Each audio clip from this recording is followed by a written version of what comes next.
I'm that one dude who bought a new console just to play one game, and you know what?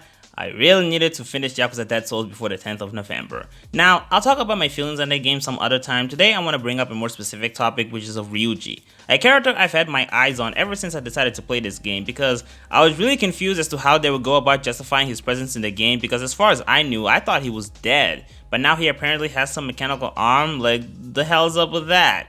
But then I played the game, and honestly, I think I became even more confused. So naturally, I have to make a pointless video discussing a character from a game that maybe two people still care about. Now, full disclosure, I am aware that this game isn't canon for obvious reasons, so I'm sure you could probably just justify a lot of the loose ends by just stating that it doesn't matter if it ties in with the story or not. And honestly, I don't even disagree with that. I'm more so just doing this for fun. I want to entertain the idea that this shares past events with at least the last 4 games. Which, I mean, no matter how you want to see it, this was clearly meant to take place after Yakuza 4, so I don't think this is a completely unfounded discussion to be had.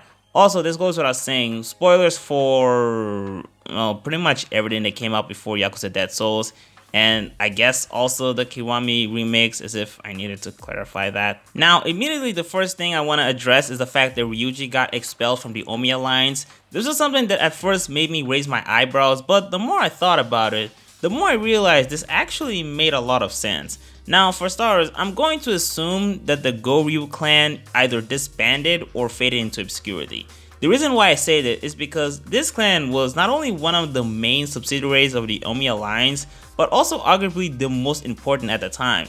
Just to give you an idea of how much of a big deal they were, back in Yakuza 2, Ryuji Goda, who used to be the patriarch of the Goryu clan, which later that position got transferred to Ryuji, he was the main chairman of the entire Omi Alliance, and Ryuji was certain that he would become the next chairman if he were to stage a coup against Jin. So with this, it is a bit questionable that Ryuji would get expelled from the Omi Alliance without his clan stature ever being addressed or acknowledged. So I have no choice but to assume that in between these years, the clan just simply lost a lot of its power, which in all fairness, Ryuji did gamble a lot in his quest to take over Tokyo, so the fact that it all ended in failure would certainly not put the clan in the best conditions. And while I don't really want to bring up Yakuza 5 because, well, I mean, I can't really explain why because I would be giving up massive spoilers. But to be as vague as I can, there are some things that happened in that game that could have only happened in 2011, the same year Yakuza Dead Souls takes place. So I won't use that as viable material for the discussion, but there are also some things that were made clear in that game, particularly in terms of which families were in control, that further support the idea that the Goryu clan died off and lost a lot of its stature ever since the events of Yakuza 2. This would also make it easier to expel Ryuji since his authority has supposedly diminished over time. Now, as far as why would the Omi Alliance expel him, well, that one's pretty easy to explain. I mean, he kind of fucked things up in Yakuza 2, even discounting the fact that he failed his operation. He was notorious for acting on his own and doing things that the other patriarchs didn't really agree with. Like when he assassinated Tarada and they had to formally apologize and explain to Kira what exactly had happened, or when he sent Jingu to start shit with the Tojo clan back in 2005.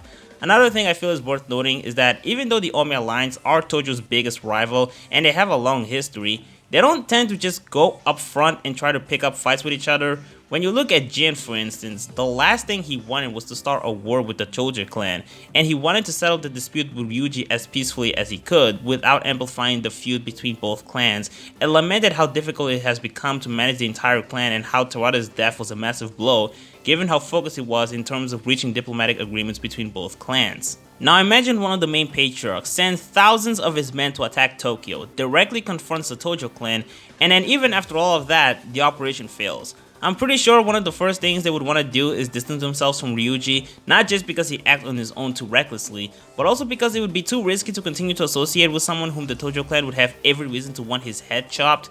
Plus, at that point, so much of the resources had been wasted. Jin died, Takashima was revealed to be a semi-traitor, and then he also died. The Omi Alliance needed some time to reform themselves, and a big starting point would be to remove any nuisance, Ryuji certainly fitting one. Not to mention, we found out that after he got expelled, he was threatened and attacked by numerous people trying to take him down. Now, it's not made clear who exactly those people were. They could have been his former allies, they could have been undercover hitmen secretly hired by some members of the Tojo clan, or maybe they were completely different people. Regardless of who it could have been, it would have certainly been a hassle for the Omi Alliance to worry about Ryuji constantly getting targeted, which could have even risked some of their lives along the way. But okay, all of that can be explained, but there's an even bigger question to be asked. How exactly did Ryuji lose his arm? I always assume he either lost it along the way or he just simply chose to replace it with a mechanical arm. But turns out he lost it during his fight with Kiryu, or at least that's what's implied, which is really strange because I definitely do not remember him facing any arm injuries. At best, I remember him getting shot several times, but for one, it wasn't in his right arm, and two, it wasn't in any of his arms. Plus, he seemed capable of fighting Kiryu just fine until they punched each other in the face, and Ryuji ended up getting knocked out. I seriously have no fucking idea where during that encounter he could have lost his arm. The only explanation I can think of is that maybe he lost it after that fight. Perhaps one of the people gunning for him found a way to damage his arm so badly that it had been replaced. Although I'm not sure if that's true since Ryuji made it clear it was Kiryu that was the one responsible for what had happened to his arm. So I guess this is one of those alternate timeline changes. At one point Kiryu supposedly broke his arm or ripped it off. I don't know. I don't know. Apparently something happened. I'm also surprised Ryuji decided to live in Kamurocho of all places. The Omi Alliance didn't seem to be aware of that, so I have to assume this was his own choice. I mean, Akiyama did say this city gives people second chances at life, and technically that is what happened, and if it wasn't for Nikaido, it's possible everyone would have continued to assume that Ryuji was dead. Although I do wonder if Kaoru knew that he was alive. I highly doubt she would be oblivious of the fact that he survived the inevitable surgeries he would have gone through, since she wouldn't want to abandon him after they had finally met, and at least by the end of Yakuza 2, they were in fairly good terms. If she did know, I wonder if she ever told Kiryu about it before she left Japan. He didn't seem to be too surprised by his appearance, so I'm just going to assert that he probably knew, if we're under the assumption that Kaoru was aware that he survived, of course. I don't think there's much else to discuss in regard to the direction he took in this game. I could also talk about his growth as a person, but I think that one's pretty easy to understand and doesn't require any clarifications. Another point of contention has to do with him apparently still being alive, even though in Yakuza 2 it was clear that he passed away after his fight with Kiryu. Although I do think it's worth noting that the only thing that could have killed him during that event was the bullet shots that he received. And the thing is, in the Yakuza series, getting shot doesn't automatically lead to death. Hell, Kiryu also got shot during that encounter and we all know he survived. I mean, do I have to bring up how Yasuko, this person with no physical training or experience as a fighter, was shot and still somehow managed to talk, breathe, walk towards Katsuragi and then shoot him point blank?